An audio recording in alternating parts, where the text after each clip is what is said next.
I hated writing this scene in my debut novel, Ciel City. Available now, Amazon. We find out that Giovanni is very, very toxic and abusive in a lot of ways. And this is not just towards Paris or Theo, this is including his own family, Tony, his son. I was like, okay, I want to make Giovanni a bad person, not just a villain. I want him to actually be you would spit at him if you saw him in person.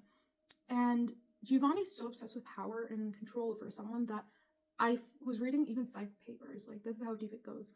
And it gets to the point where the perpetrator just wants to control every aspect of that person, you're the victim.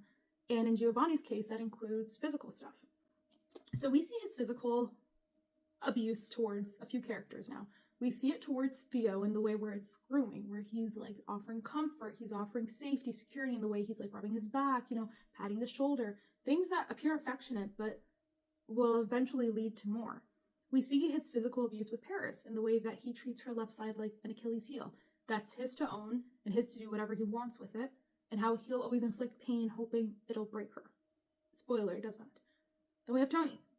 We don't get much into Tony's backstory here, but we do get glimpses of the present day ramifications of that abuse. So on page 298, and Giovanni's just laying it on them, saying, how dare you guys enter my school, it's my untouchable, you guys agreed if you are to use my territories, you respect my untouchables, which means respect of me. Tony blasts back saying, you're the one who's touching untouchables first, we're just following your lead. And then Giovanni puts him in his place. Giovanni takes it a step further by saying, oh, this is all just a ploy for my attention. Did you miss my attention? Let me give you my attention. Here we see Giovanni physically hurt Tony with both his actions, his words, and with his emotions. As he's physical torture, he's also being suggestive with his words, saying, oh, you missed me. You missed our quality time together, didn't you? I even taught you how to act like a man, didn't I? And even in the scene, Hoyfen realizes what kind of relationship Giovanni had with his son, and she's disgusted and disturbed. And us as readers are like, oh my God, how far are we gonna go here? So we have his son begging him to stop with the torture. Everyone's watching because they can't do anything because it's Giovanni.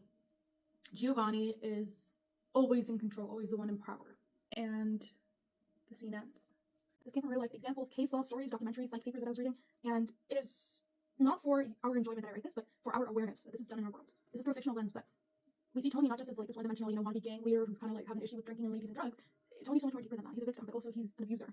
So how far does our empathy and compassion go for Tony, and when does it end when he also starts acting like his dad?